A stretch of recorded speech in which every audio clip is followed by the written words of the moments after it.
Generally about Platner, are you concerned by what you've seen so far? Does he offer voters more of an does he need to offer voters more of an explanation? I mean, I think I have to read up on this latest reporting. You know, I think everyone, when we run for office, our responsibilities to our constituents and to the people of, for me, New York 14, in this case, for the people of Maine. So I think a lot of it, again, I don't want to speak before I've dug into a lot of, before I've dug into what's out there. So I just want to be respectful. AOC on the steps of Capitol Hill. I've never seen her so uncertain about a position on something, which makes me feel she's pretty certain about her position on something. Struggle bus. Ah, I see. She's like, took the long way around. I need to read. I'm going to read. As if you couldn't just know what's going on with Graham Platner and be like, I need to read nothing else. I think I got the whole picture here. I have more than the whole picture. I know what his nipples look like. Yeah, I guess we all do, don't we? I'm excited to bring our next guest onto the show. Shawn Farash joins us. You know him as the host of Ungoverned of LFA TV, which airs Monday through Friday at 9 o'clock Central Time. And you might know him as the other voice of Donald Trump. Shawn, thank you for being with us today. It's great to have you on our show. Annie, I'm so excited to be here. Thanks for having me. And excited to see what we get into today. And just thrilled to be here. Let's have a little bit of fun on a Friday. Let's do it. Amen to that. You're doing it. By the way, I want to say this. You're doing a tremendous job, right? You're doing a fantastic job. Thank you very much, we Shawn. have a prop. It's called a prop. Look at this. We have a head. It's a beautiful thing, what we're doing, right? And the Ayatollah doesn't think so, but we know that we're doing a tremendous job. Okay, there it is. It's incredible. Now, Shawn, you do a show. You know, everybody's seen your videos. You're all over social media. You've been so successful in curating this spot-on impersonation of President Trump, but you're doing a show every day. What does your show cover? Do you do a Trump impersonation is it an hour long? Is that what you do the whole time, or you're weighing in on issues? Yeah, no, I don't do it for an hour. If I did it for an hour, I'd have no voice left. Because truth be told, it's tough. I have a raspy voice naturally. It's because I'm a Jets fan. So when I was like 5 years old, we had season tickets to the Jets. Rich Kotite was head coach. Or I was 3, 4, however old I was. 1 and 15. I was screaming. Came home from school. Mom, my throat hurts. We go to the doctor. Doctor's like, does your kid yell a lot? She said, no, he talks a lot. Doesn't really yell, except on Sundays with the Jets. Then he's very mad. I have what's called nodules or vocal nodes on my vocal cords, so I'm always raspy, which helps a lot. You think about it, it really helps a lot when we're looking at it. So I say, thank you to the Jets. It's the only time I say that. Thank you to the Jets. That's great. But on my show, Monday through Friday, it's 10 a.m. Eastern to 11. It's just an hour. It's news of the day, and issues. And sometimes it's a little, I don't want to say controversial. We get into some tough topics. I sometimes have disagreements with the audience, but most of the time we're in, pretty good agreement. And it's a lot of fun. I love the live aspect of it, live chats and all of that. And we do phone calls on Friday, and it's pretty fun. Well, we do the radio show here. Of course, we put it on YouTube too, so we have a live stream there as well. And the interaction that you get with the audience is really fantastic to be able to have that immediacy to it. I'm sure you've been talking about the Graham Platners, the Tallaricos in Texas, just the general idea of what the Democrat Party is saying.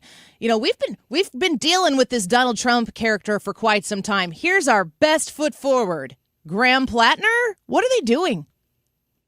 Well, this is the funniest part. So I used to live in New York, right? I lived on Long Island for 31 years of my life, and now I live in Tennessee. Me and my wife live in Tennessee. So we got out of there. We had to get out of there. Why am I going to stay? I'm going to pay the salary of the bucktooth Botox bandit of Buffalo, Kathy Hochul? No way.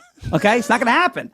So we lived in New York. I lived there. She's actually from Florida. We met on TikTok. Thank you, China. Right? Get along very well with China. She commented on one of my videos, way out of my league. It's out of control. Outkick the coverage, the whole 9 yards. That's how you met her? That. She commented on your video? That's how you met her? Yeah. Like real good millennials. Nodules and video comments are serving your life very well. Very well. Exactly. So I used to live in New York, and I ran a grassroots organization up there with a friend of mine. We had put 10,000 people, 20,000 people on the streets with, these long Trump caravans on Long Island. Everyone's seen the pictures of it. We turned that into a political movement. We took over school board seats and we flipped congressional seats and county executives. Activism is like, I love it. I love getting out and doing. Radio's cool, content's cool, podcasts are cool, but I love getting out, knocking on doors, having conversations on people's doorsteps. It's one of my favorite things to do. That's why we just got involved in a local sheriff's race, and he won his primary. Now we're pushing in the general. But in New York, they used to call me a Nazi all the time. I was like, geez, like my dad's Jewish. Like this is a whole thing. I'm not a Nazi. Clearly not a Nazi. Now, it's funny because at a school board meeting, some random lady started screaming and yelling that I was a Nazi. And my, at that time, left-leaning sister was like, hold on, my brother's not a Nazi. Like, we disagree. He's not. I said, Cam, those are the people you think are like your friends. And like that actually started, I'm not going to say she turned. She's not a conservative, but she's not where she was a few years ago. So you call me a Nazi. I have no tattoos. I have no allegiance to the Nazi party. I don't believe in socialism. Like, I don't like a strong central government. I like a weak central government. You've got a guy in Maine with an actual Nazi tattoo. The same tattoo that some of these high-ranking SS officers who guarded concentration camps, they had the same tattoo. I don't have that. I just wear a red hat with 4 words on it. I'm a Nazi. So, like, and they're just like, yeah, well, it's just a tattoo. What? This is the same group of people that they grilled Brett Kavanaugh over fart jokes in a yearbook. Yes. Okay. This is a guy, he's got a laundry list. He's on these messaging apps. There's a laundry list of women that are like, yeah, he's abusive. He's apparently told someone, like, if someone breaks into his house, he's going to rape them to prove he's dominant. Like, what are we doing? Yeah. He's running for Senate in Maine. Talafrico in Texas is running as a vegan. Like, no meat campaign in the barbecue capital of the world. This guy in Jersey is tied to the 1993 World Trade Center bombing and was a character witness for an Al-Qaeda guy. I'm like, okay, I run these people, but the scariest part is they could win if we don't show up. So we better show up and defeat these people. Yeah, you're 100% right. Shawn Farash with us right now. I want you to follow him on all of his platforms. You probably all already do, I'll be honest. Shawn, do you think that I feel like the Platner race is such a distraction that I feel like I should be looking elsewhere because it's such an attention suck for the whole midterm conversation that maybe they're doing something over here that I'm not looking at because he's such a distraction. I don't even know what any of his policies are. You know, Trump bad. He keeps referring to Bernie Sanders as Bernie Standers. I find that amusing. So all I know about his politics is that he rubs elbows with Bernie Sanders. And what else? And he's still by far the front runner in Maine. Yeah. Well, Bobby Kennedy said this, RFK Jr. said this when he dropped out of the presidential race and endorsed Trump.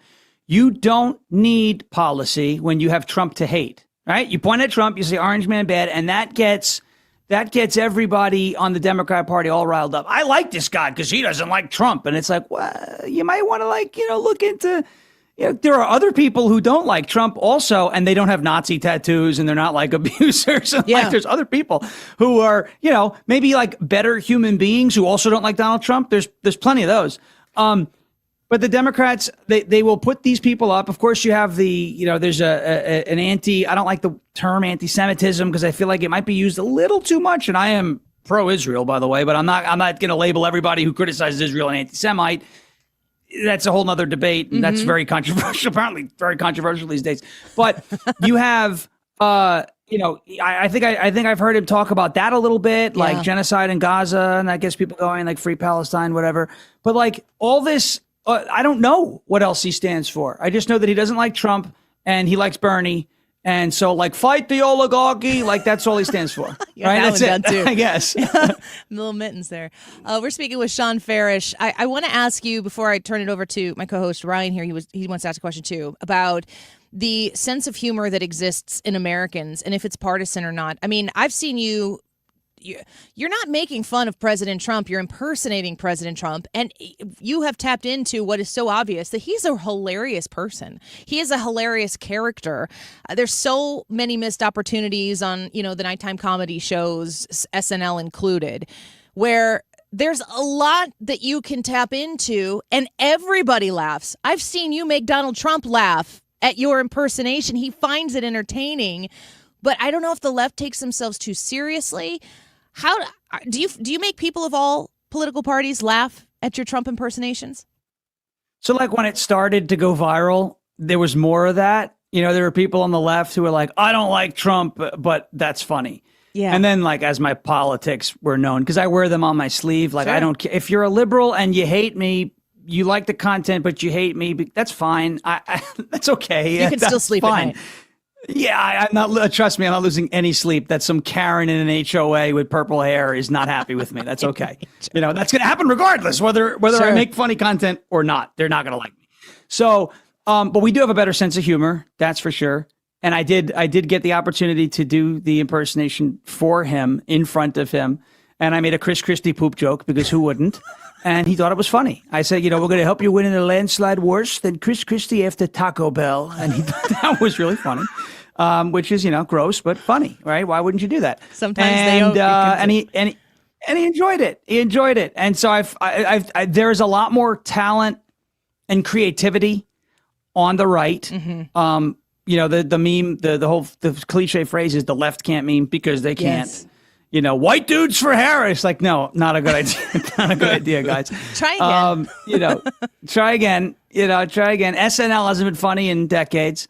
So, but I do find that there's, I do still sometimes get the comment like, I don't like you and I don't like Trump, but that was funny. And I'm like, you know what? I'll take it as a win. I've exposed you to at least a little bit of truth, right? A little bit. Let's see if we can plant some seeds. Shawn, this is Ryan. I'm going to keep this brief just because we're almost out of time. I had a question. Gosh, your road has been so strange because you've gotten famous based on this impersonation and your impersonations, which usually you'd come from comedy, but you came from politics and got famous for comedy. Yet I have to keep this question brief, so I'm asking, are you drinking milk? No, it's actually a protein shake. I just got done running, and I have it's a pretty good that whey was your protein question? shake. Okay, thank you. So, I'm satisfied. That's all you wanted to ask? That's what I just needed milk. to know. Yeah, I need to know. I did see it. I was trying to find some videos where people were interviewing you, Shawn, but you've got so much content out there. I was getting caught up in your impersonations and just laughing my butt off about them. But you have a radio communications background, is that right? I went to school for radio, and I do a lot of fill-in on radio, like a lot. Actually, so this morning I did 4 hours. I was guest co-hosting on station out of Philadelphia, 1210 WPHT. Those guys are great. Yeah. And then immediately did a 5th hour, my live stream on Rumble. So it was a marathon Friday. Then I just went out and ran for a little bit, did a few sprints and all that, drinking my not milk protein shake, and now we're having fun on the Annie Frey Show. I love days like this where it's just boom, boom, boom, boom, boom. I can keep moving. It's a lot of fun. My idle mind is a bad place. Then I wind up on social media, start yelling at people. So I don't want to do that. I'd rather have fun with guys like Ryan, folks like you, Annie. It's a lot of fun. Well, we're grateful for you. We want to have you back. I'm so glad we could connect.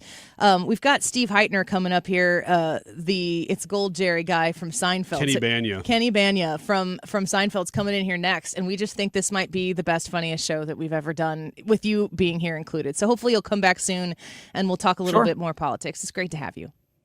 Yeah, thanks so much. Appreciate it. All right. Take care. Bye-bye. Shawn Farash, host of Ungoverned, of LFA TV, as he mentioned, on Rumble, 9 a.m. Central Time, 10 a.m. Eastern. Go subscribe to his show and follow him on your favorite platform, Shawn Farash, Farash.